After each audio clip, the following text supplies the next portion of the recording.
روکھا پن اور خوش مزاج پسند تھے. جیسے کہ کوئی انسان، جیسے بہت سے لوگ ہوتے ہیں جھگڑا کرنے لگتے ہیں آپس میں، بس ان لوگوں کو بالکل وہ لوگ پسند نہیں آتے تھے. آپ صلی اللہ علیہ وسلم کو بس وہی لوگ پسند آتے تھے جسے فلاں گالی دے رہا ہے، فلاں برا کہہ رہا ہے، فلاں اس کی چغلی کر رہا ہے، فلاں اس سے جھوٹ بول رہا ہے.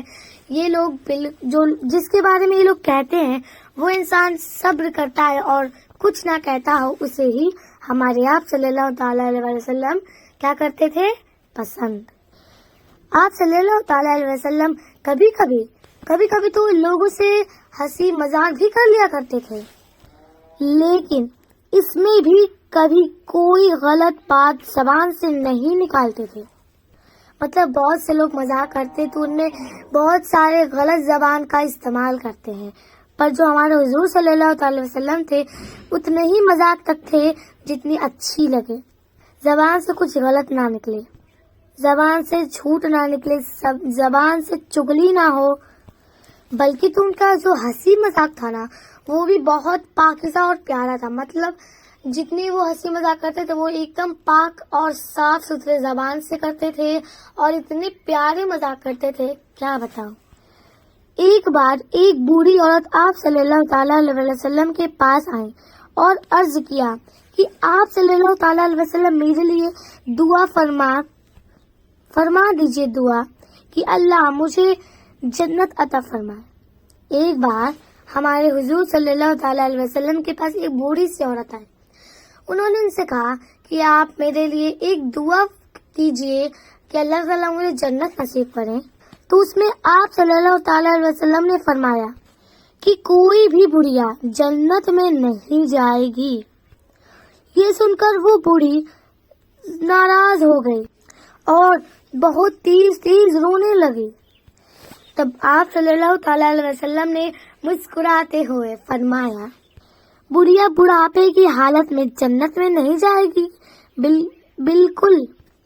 تو انہوں نے یہی کہا کہ بڑھیا بڑھاپے کی حالت میں جنت میں نہیں جائیں گی بلکہ جوان ہو کر جائیں گی.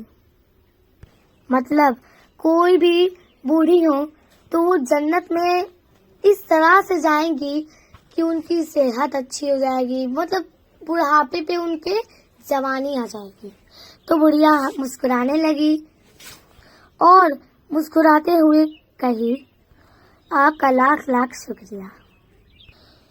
رسول اللہ صلی اللہ تعالی علیہ وسلم بہت سادگی پسند کرتے تھے.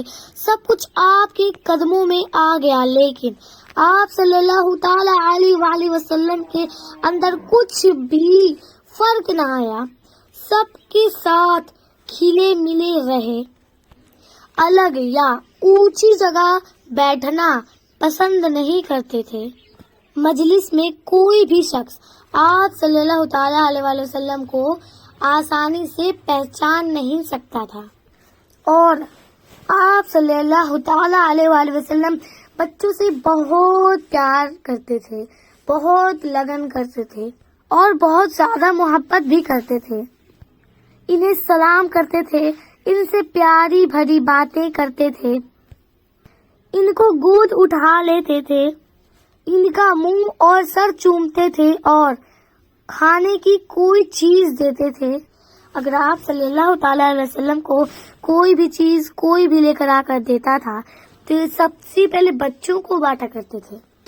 راستے میں جب آپ صلی اللہ تعالی علیہ وسلم کو کوئی بھی بچہ نظر آتا تھا تو اسے بڑے ہی پیار سے سواری میں بیٹھا لیتے تھے. ایک دفعہ ایک دیہاتی رئیس نے آپ صلی اللہ تعالی علیہ وآلہ وسلم کو بچوں سے پیار کرتے دیکھا تو کہا آپ صلی اللہ تعالی علیہ وسلم بچوں کو اتنا پیار کرتے ہیں؟ میرے 10 بچے ہیں، میں نے کبھی کسی کو پیار نہیں کیا. آپ صلی اللہ تعالی علیہ وسلم نے فرمایا اگر اللہ تمہارے دل سے محبت چھین لے تو میں کیا کروں. ایک دفعہ آپ صلی اللہ تعالی علیہ وسلم اپنی قسم نواسی حضرت امام رضی اللہ تعالی عنہ کو کندھے پر چڑھائے ہوئے مسجد تشریف لائے اور اسی حالت میں نماز پڑھائی. جب رکوع اور سجدے جب رکوع اور سجدے میں جاتے تو ان کو اتار دیتے، پھر جب کھڑے ہوتے تو کندھے پر چڑھا لیتے۔ ایک دفعہ لڑائی میں کافروں مطلب جانتے ہیں کافر، جسے مشرکین بھی کہتے ہیں، جو اللہ کی عبادت نہ کرتا ہو، جو بتوں کی پوجا کرتا ہو، جھوٹ بولتا ہو، چگلی کرتا ہو، چوری کرتا ہو، لالچی اور بدکار انسان ہو، اسے ہی کافر اور مشرکین کہا جاتا ہے۔ تو ایک بار جب کافروں کے بچے جھپٹ میں آ کر مارے گئے، آپ صلی اللہ تعالی علیہ وآلہ وسلم کو معلوم ہوا تو بڑا ہی غم کھایا، مطلب بہت ہی اداس ہو گئے اور بہت رونے بھی لگے۔ کسی نے عرض کیا، اے اللہ کے رسول، وہ تو کافر کے بچے تھے۔ آپ صلی اللہ تعالی علیہ وسلم نے فرمایا، کافروں کے بچے بھی تم سے اچھے ہیں، خبردار بچوں کو قتل نہ کرنا، خبردار بچوں کو قتل نہ کرنا۔ فرمایا کہ ہر ایک بچہ اللہ کی فطرت میں پیدا ہوتا ہے۔ تو آج کے لیے اتنا ہی کافی ہے۔ اگر ویڈیو اچھی لگی ہو تو لائک اینڈ شیئر ضرور کریے گا۔ اللہ حافظ۔